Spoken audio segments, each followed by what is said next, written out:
I'm filming today from the Palace of Versailles, where grandeur meets history. Get ready for a journey through 400 years of history as we uncover every essential tip to make your visit to this amazing chateau unforgettable.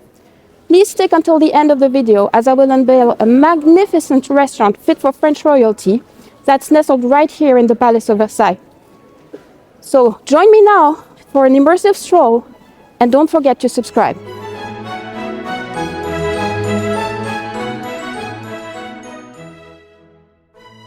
The Chateau of Versailles is located outside of Paris. If you look here on the map, it's located roughly 50 minutes by train or 40 minutes by car from central Paris. There is an interesting historical reason as to why it's located here, but I will come back to it later in the video. The smoothest way to access Versailles is to take a taxi, in my opinion.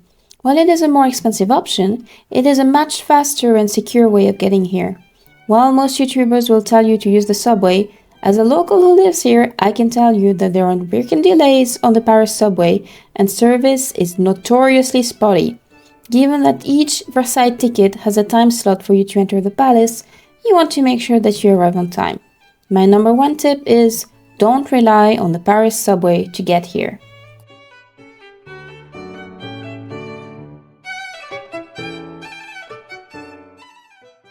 With 15 million visitors per year, tickets for the Chateau of Versailles sell out very fast. The secret to getting a ticket is booking in advance and making sure you pick the right ticket.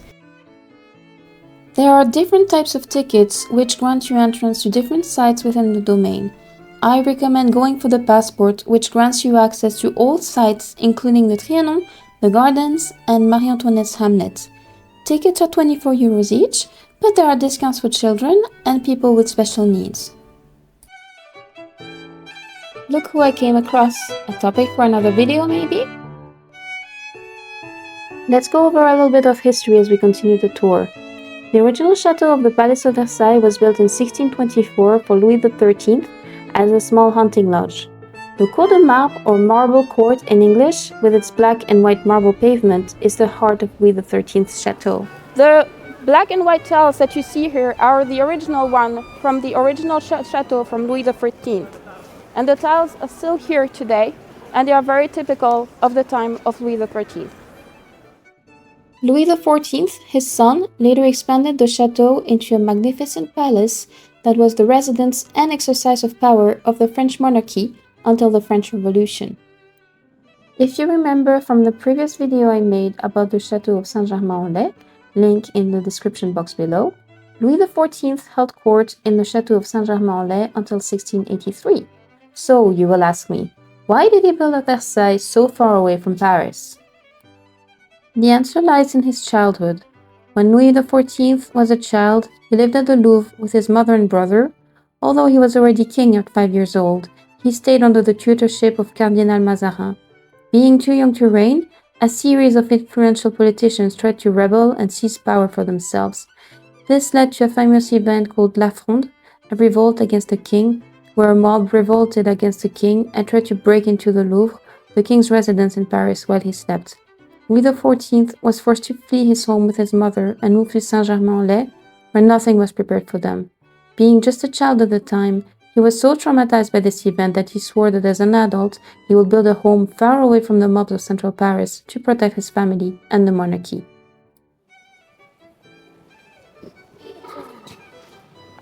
We are here in the Salon d'Hercule, or in English, Hercule's room. This room was started in 1712 and then finished in 1736. The artist who painted that painting you see on the top is called Lemoine, and it took him 3 years to complete this painting. And at the end of the painting, after completing this painting, unfortunately, he ended up killing himself. By building the Palace of Versailles, Louis XIV wanted to demonstrate the glory of the French arts, as well as establishing his absolute power as the Sun King. The construction of the castle took close to a century. Under the reign of Louis XV, the Petit and the Grand Trianon were added. The latter would be gifted to Louis XVI's queen, Marie-Antoinette. Marie-Antoinette later expanded the Grand Trianon with a private theater and Hamlet. Stay tuned until the end of the video to discover Marie-Antoinette's Hamlet. But first, let's continue the tour. This room is called le Salon de l'Abondance. The painting on the ceiling was made by a painter called Was. It portrays the royal magnificence and the gold recollections of Louis XIV in trompe-l'œil.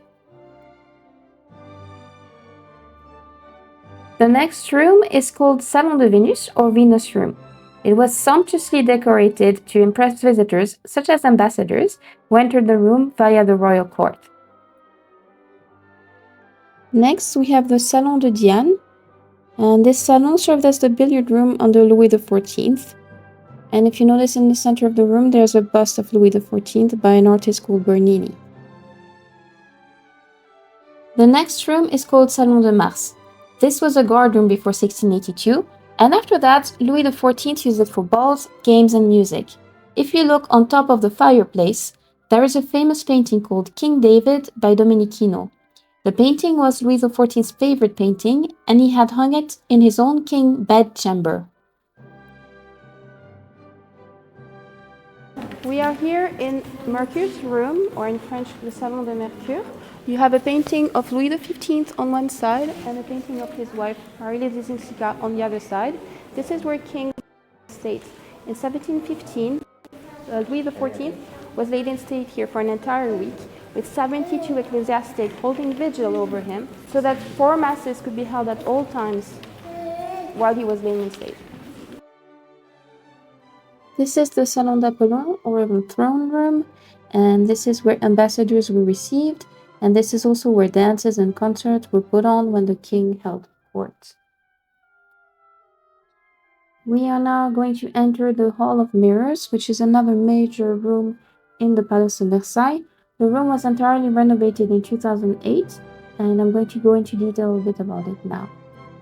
The painting on the ceiling here was made by a painter called Was, and it was the most major work he did for the king as chief painter for the king.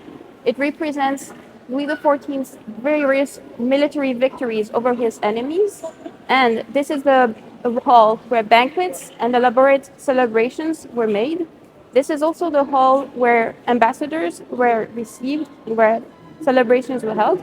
So as you can see, it was probably a place where Louis XIV could really show off France's strength over the world and his military prowess. There is 578 pieces of glass work in this room, and that's the most that art that an artisan could create at the time when this was made. This is the Queen's room. In France, royal births were public events.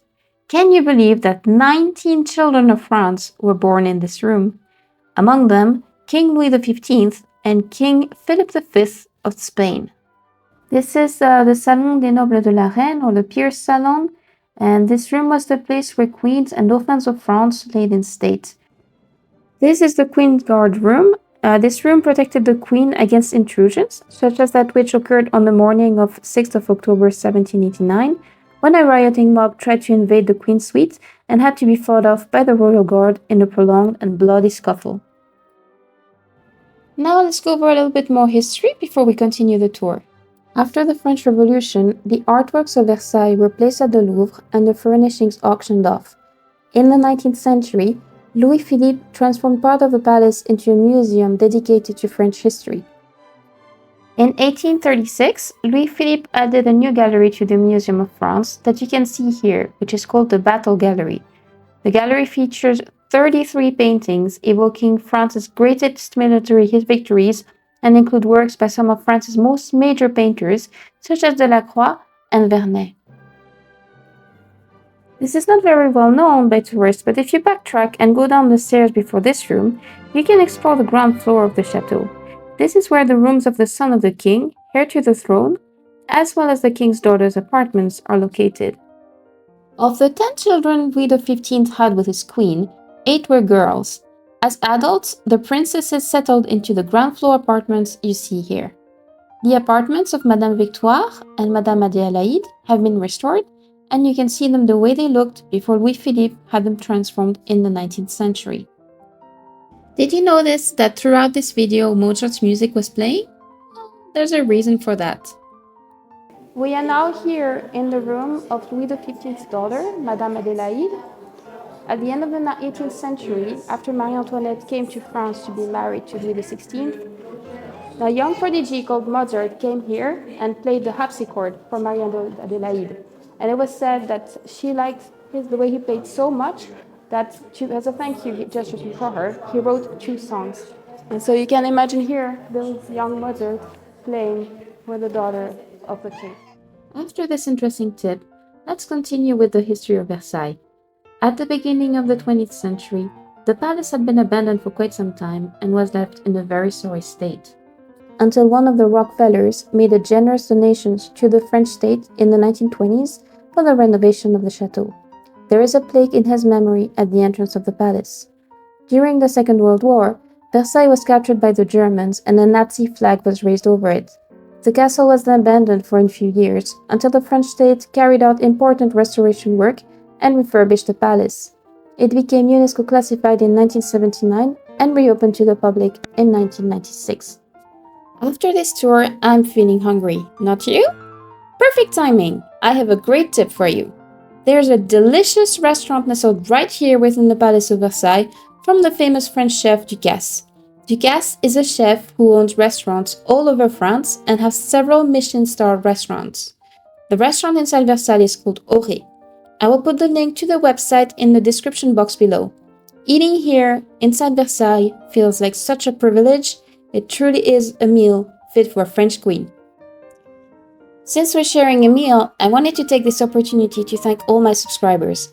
It really means the world to me to know that my videos are being enjoyed and are helpful to people out there. If you're new to this channel, please don't forget to subscribe, like, comment, and share this video. This tells the YouTube algorithm to recommend this video to more people out there so we can build a bigger community. After indulging in a delightful meal, why not go for a stroll through the Palace Gardens? If you walk a little, it's quite a distance. You will reach Marie-Antoinette's estate. You can visit the Petit Trianon, where she spent most of her time with her children. Unlike her predecessors, Marie-Antoinette wanted to raise her children herself away from the scrutinizing eyes of the court. She wanted to raise her children in nature. For this purpose, she had a replica of a Normandy village built complete with a thatched roof for her family, a mill, and farm animals her kids could play with. What you see on screen is what she imagined nature to look like. While her contemporaries criticized her as being capricious, modern perspectives view her as being simply ahead of her time. I mean, which mother wouldn't aspire to raise their children amidst the tranquility and beauty of nature, am I right? And that's it for this video. If you enjoyed this stroll through Versailles together and found these tips helpful, please don't forget to hit that subscribe button. Give us some love and hit the thumbs up button as well. Let's keep exploring the world together. Happy travels, and in the meantime, I'll see you in the next video.